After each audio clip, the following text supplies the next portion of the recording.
Oke. Kali ini kita bakal ngebahas tentang bronchopneumonia.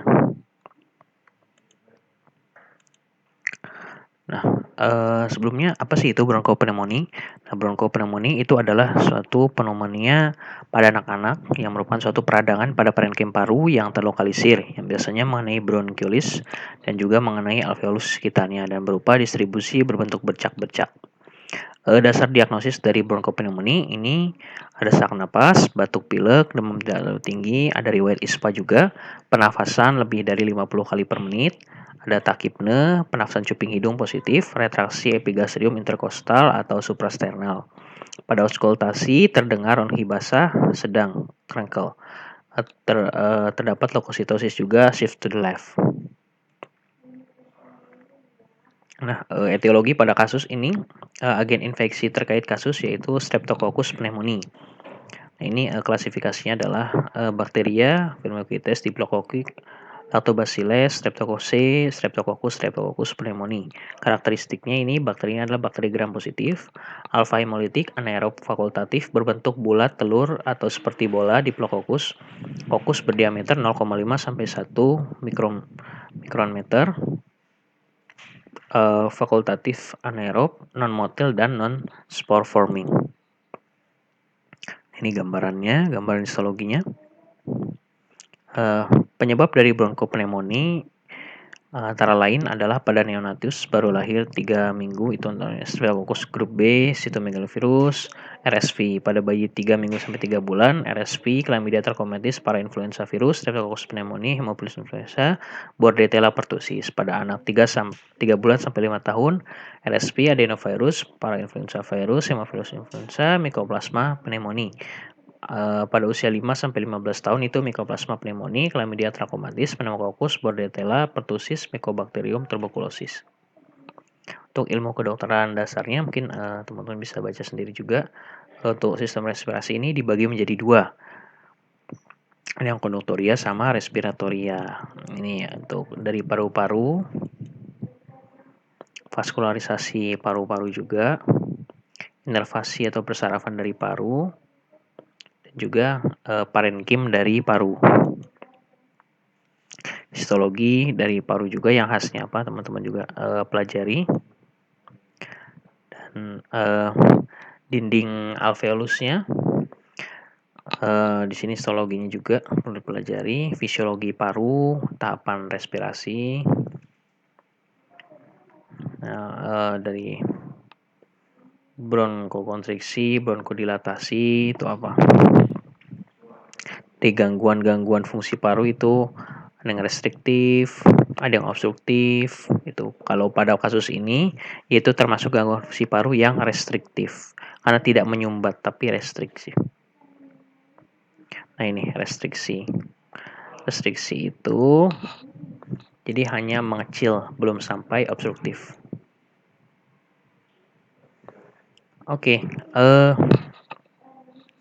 selanjutnya kita ke penata laksanaan. Penata laksananya di sini yang pertama itu secara non farmakologi adalah disarankan untuk dilakukan perawatan, dilakukan pemberian oksigen, menghindari polusi atau hal yang dapat memperburuk sesak pada pasien, dan pada anak dengan distres pernapasan berat, pemberian makanan per oral harus dihindari. Makanan dapat diberikan lewat NGT atau nasogastric tube atau secara IV atau cairan infus.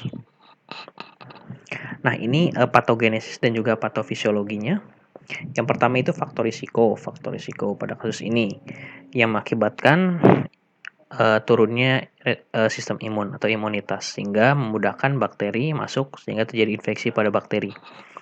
Infeksi pada bakteri ini menimbulkan kolonisasi bakteri pada saluran nafas atas, terutama di sini, sehingga menimbulkan respon inflamasi. Dari respon inflamasi ini timbul yang pertama itu pengeluaran mediator-mediator atau sitokin seperti L1, L6, prostaglandin sehingga mengakibatkan demam dan juga pengeluaran mediator histamin yang menimbulkan hipersekresi mukus dan merangsang ujung nervus vidianus.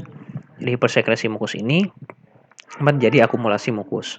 Jadi pilek dan dari merangsang ujung nervus vidianus ini timbul bersin dan juga batuk dan semua ini keempat ini menyebabkan mikroorganismenya menyebar ke saluran nafas bawah. Sehingga terjadinya inflamasi. Dari inflamasi ini juga migrasi sel radang, permeabilitas kapiler meningkat, dan hipersekresi pus di bronkus. Dari migrasi sel radang ini menimbulkan pemadatan parenkim paru dan juga permeabilitas kapiler meningkat juga mengakibatkan ekstravasasi cairan ke septum intraalveolar, lumen alveoli juga menyebabkan pemadatan parenkim paru sehingga timbul gejala-gejala seperti ronki, perkusi sonal memendek, dan juga gangguan difusi. Dari gangguan difusi ini otomatis menurunnya asupan oksigen dan juga terjadi takipne, sesak nafas. Dari sesak nafas ini timbullah usaha inspirasi yang meningkat menjadi pernapasan cuping hidup positif dan retraksi epigastrik. Nah, faktor risiko yang berperan di sini tadi adalah BBLR atau bayi lahir rendah, derajat kesehatan juga rendah, status sosioekologi buruk, imunisasi yang tidak lengkap. Untuk terapinya di sini non farmakologi disarankan untuk dirawat, pemberian O2, menghindari polusi atau hal yang dapat memperburuk sesak pada pasien. Pada anak dengan distres pernapasan berat tadi, pemberian makanan per oral dihindari dan dapat diberikan secara NGT atau intravena. Untuk terapi farmakologinya ini kita berikan ampicillin untuk menghambat pertumbuhan bakteri dengan mengganggu reaksi transpeptidasi sintesis dengan dinding sel bakteri. Dosisnya 100-200 mg per kilogram berat badan. Untuk obat pilihan lainnya itu ada gentamicin, amoxicillin, dan chloramphenicol. Pasien pada kasus dapat dirawat di puskesmas dengan tempat perawatan. Apabila puskesmas tanpa tempat perawatan dapat dirujuk ke rumah sakit karena pasien mengalami pneumonia berat, adanya sesak napas, adanya retraksi epigastrim interkostal atau suprasenal walaupun tanpa sianosis. Ini untuk persiapannya. Untuk komplikasi yang dapat terjadi itu yang pertama dapat timbul abses atau empiema. Kedua, penyebaran secara hematogen seperti meningitis, dan juga dapat jadi gagal nafas yang berakibat kematian. Nah, untuk pencegahannya sini yang pertama adalah menghindari faktor risiko yang berasal dari host, virulensi lingkungan, memberikan AC eksklusif, menghindari polusi, memberikan imunisasi, mengurangi kepadatan hunian di rumah. Untuk epidemiologinya di sini insidensi penyakit ini itu pada negara berkembang hampir 30% pada anak-anak di bawah umur 5 tahun dengan risiko kematian yang tinggi. Di Amerika, pneumonia menunjukkan angka 13% dari seluruh penyakit infeksi pada anak di bawah umur 2 tahun.